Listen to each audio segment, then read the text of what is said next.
Welcome back guys, hope you all are doing well. This is Muhammad Badruddin and today we are going to start another module from Portswigger and the name of the module is NoSQL Injection. That's been said, if you did not subscribe the channel, please subscribe it and let's go. We should know what is NoSQL. It is always good to know about the subject. So if you scroll down here, you will find here a content about NoSQL databases. So what is NoSQL databases, how it works and how the NoSQL injection vulnerability occurs. This is very important to know before you are going to engage the NoSQL vulnerability labs. So NoSQL stands for not only SQL. We know that SQL is a structured query language and there are many databases like MySQL, PostgreSQL. These are the SQL databases. SQL databases means they are structured, but NoSQL because they are unstructured or structureless or semi-structured databases, right? And data is stored in NoSQL databases in form of documents, and the documents are collected in a collection.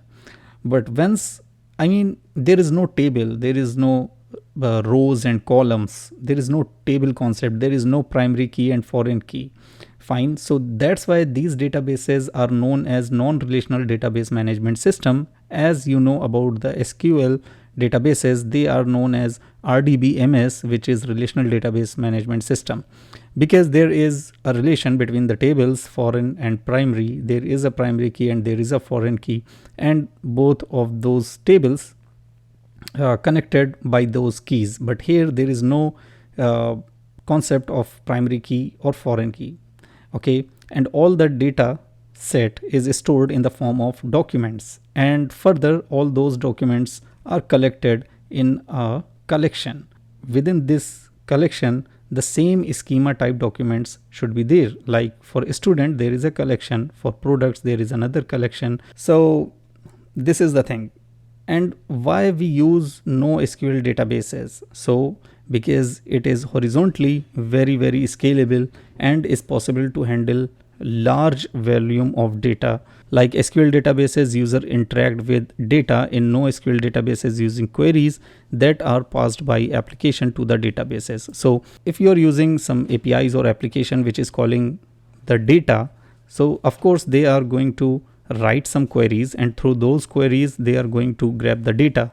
But the queries are different and the concepts are different. So however, NoSQL databases use wide range of query languages instead of universal standard like SQL, which is a structured query language. But in NoSQL there are variety of or range of query languages that is used with different scenarios and frameworks. So this may be a custom query language or a common language like XML or JSON, and most of the time you will see in JSON format.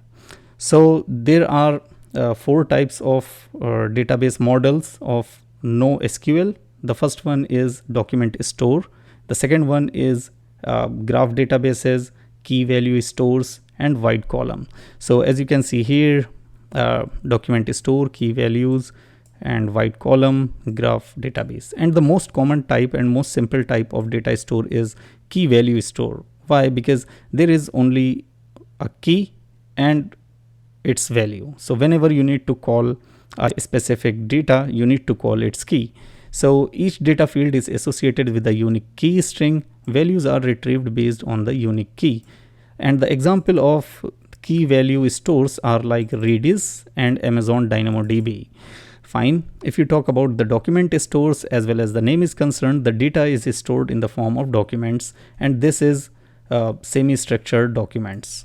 Okay, so they typically use formats such as JSON, BJSON, XML, and are queried in an API or query language. And the databases of document store types are MongoDB and Couchbase. There is wide column stores also, and they are Apache Cassandra and Apache HBase. The example of graph databases are like Neo4j and Amazon Neptune. Fine. So I would highly recommend you to just having a high level overview, just read this content. I already explained it, and let's go back to the NoSQL injection. Okay, so NoSQL injection vulnerability in the category of injection vulnerabilities. So where a threat actor can manipulate the queries to achieve a specific goal or to exfiltrating the data. There are a bunch of tasks you can perform by exploiting no injection vulnerability, like you can bypass authentication or protection mechanism, you can extract or edit data, cause of denial of service, and execute codes on the server, right? So you can see here this is a JSON format and the query is written in a JSON format, and it's maybe trying to authenticate. As you can see the query, it's asking for username and password. Okay, but instead of giving a genuine password like 123456 or whatever, it's saying it's using an operator, that password not equal to a random password or a wrong password. And once this query is going to the database, it seems like this: db.collection.find, where username is equal to admin and the password not equal to wrong password. So database will say, okay, yes, the username admin exists, but its password is not wrong password, and this query is correct. So the threat actor will bypass the authentication. There are two types of NoSQL injections. You can see here it's mentioned syntax injection and operator injection, and what you just see here, this is operator injection. So you can see within the query it actually inject an operator which is not equal to, right? And what happened in syntax injection, very similar to SQL injection. First of all, a threat actor or an attacker is going to try to break the query. So this occurs when you can break the NoSQL query syntax, enabling you to inject your own payload. And this methodology is very similar to SQL injection. However, the nature of the attack varies significantly, as NoSQL databases use a range of query languages and type of query syntax and different data structure. Sometimes you have to take a lot of time to actually figure it out, that how the queries are built, and then you will go further. So you can see NoSQL syntax injection is there. There is an example for NoSQL syntax injection. So detecting syntax injection in MongoDB.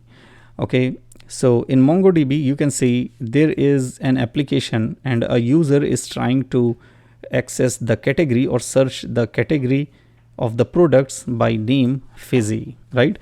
So what we can do once we see this, we can try something. And we can try actually an string example of the MongoDB to see whether we can break the query or not, or whether this string is going to somehow change or manipulate the response. Fine. So we can just make URL encoded this value and we pass it, and we can see if this cause a change from the original response, this may indicate the user input is not filtered or sanitized correctly. And once we know, and the application is going to give you some error, and error is saying syntax error, that means you are good to go. And determining which character are processed, there are a bunch of characters which you can try. Here it's MongoDB, so we know maybe this one work, but once you don't know, you need to try other characters too, some special characters like dollar, star, okay, and there could be ampersand, and there could be pipe, there could be question mark, there could be hash, okay, or any special character. You can check all of these special character, and somehow if you find any special character that broke the query, and maybe in response it seems different from others, so you can consider that. Okay, and we will see that once we will solve the lab. So as you can see, to determine which character are interpreted as syntax by the application, you can inject individual character. Okay, so we here in this example they just put the single quote, and as you can see, this is going to break your query and give you a syntax error. Okay, so you can confirm this by submitting a valid query string in the input, for example by escaping code. So once you put just single quote, it broke the query and give you syntax error.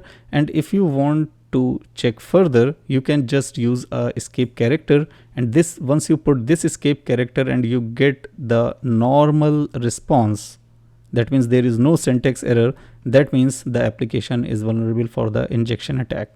The second thing, you can confirm now the behavior or conditional behavior. So you must put some true or false queries like this. This is the false one and this is the true one. Okay, in the false you will not get the response, in the true query you will get the response. That is another way to see the behavior and confirm the behavior, right? And at last you can override the existing condition. That means 1 is equal to 1. As you can see here, it is going to be called like this, and that will give you all the unreleased products. So we will see that in the next lab, in the first lab, in the next video. So that's it for this video. Hope you understand. See you in the next video. Bye.